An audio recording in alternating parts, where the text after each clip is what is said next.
Good morning, new friends. Welcome to Visual Fitness. My name is Annette. I'm a certified personal trainer, soon to be nutrition coach, and yoga instructor. So today is just going to be a quick, chill, sit-down video. If you're following the challenge with me, that means today is likely your rest day. Being the first rest day in the Fit 66 challenge, I thought it would be appropriate to discuss active rest days, active recovery days. What are they? What are the benefits? Why do we need to do them? And why the hell am I making you do that for this challenge? So an active recovery day is basically a day between your workouts where you're just not totally sedentary. We are still moving, still getting the blood pumping, still working those muscles, but in a restorative way and not in an intense athletic way. So why do we need them? Why are they so important? What are the benefits to having an active recovery day? To list some of the many benefits to active recovery, it helps reduce the buildup of lactic acid in your muscles, which will ultimately help with post-workout muscle pain and muscle stiffness. It helps keep the muscles flexible, it helps increase blood flow, and most importantly, at least to this challenge anyway, it helps you maintain an exercise routine. Now, there's nothing wrong with passive recovery at all. Everybody needs a passive recovery day every once in a while. That's not what we're doing in this challenge. If you need it, though, feel free to take it. I'm not going to make you start over from day one. However, active recovery and rest days are very easy to maintain.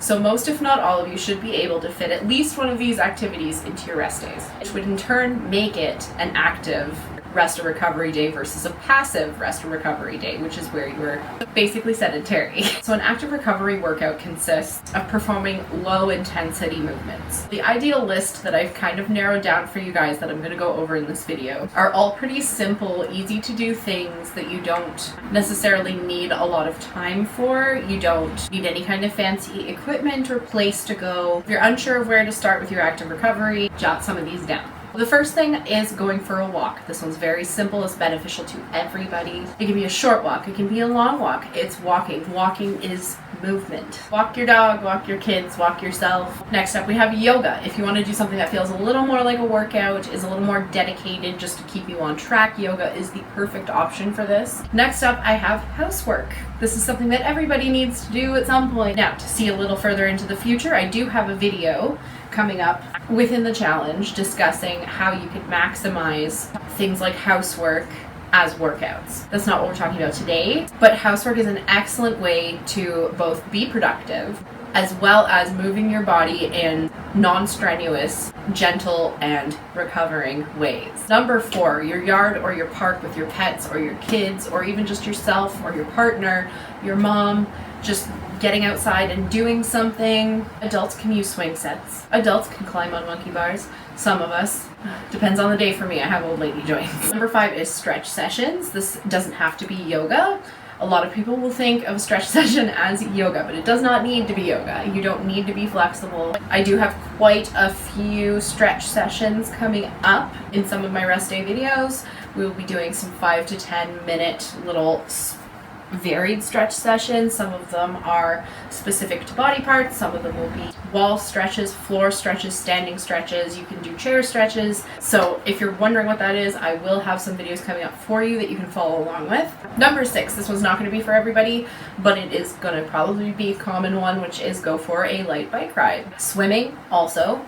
And I'm not really talking about, casually floating with a margarita in your pool, but doing a couple laps, just going back and forth in your pool underwater, some doggy paddling. And then lastly, we have SMR, which is self-myofascial release, which is not quite as obscure as it sounds. It's massage, self-massage. Again, I will have some more videos coming up going over how you can do self-massage at home, how to properly use a foam roller. If you have a foam roller, that is excellent. This one is an example of not necessarily having to get up and move in order to help recover your muscles and your joints.